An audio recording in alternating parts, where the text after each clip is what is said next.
Traktortehnikas noņemšana no uzskaites norakstīšanai.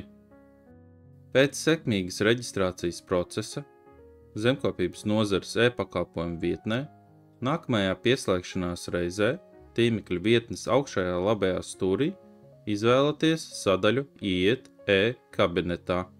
Iepazīstieties ar vietnes lietošanas noteikumiem un spiediet pogu Piekrītu. Autorizējoties ar kādu no piedāvātajiem elektroniskās identifikācijas līdzekļiem, sistēma jūs atpazīs kā reģistrētu lietotāju. Ar reģistrācijas procesu pa soļiem varat iepazīties informatīvā video pamācībā, kā sākt lietot VTUA e-pakalpojumus.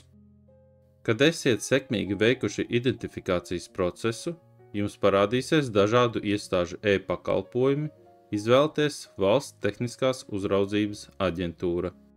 E-pakalpojums sarakstā izvēlieties pakalpojumu ar nosaukumu Traktortehnikas noņemšana no uzskaites. Iepazīstaties ar pakalpojumu aprakstu un spiediet pogu Aizpildīt. Aizpildiet norādītos laukus. Ievadiet Traktortehnikas valsts reģistrācijas numuru, bet kā uzskaites noņemšanas iemeslu norādiet noņemts no uzskaites norakstīšanai.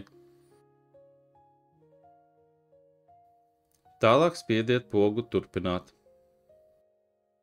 Nākamajā solī uzrādīsies Traktortehnikas dati. Spiediet pogu Turpināt. Solī apmaksas veids, pakalpojumu maksa netiek piemērota. Spiediet pogu Turpināt. Pakalpojumu solī pārskats, pārbaudiet ievadīto informāciju un spiediet pogu Iesniegt. E-pakalpojums ir sekmīgi izpildīts un tehnika veiksmīgi noņemta no uzskaites.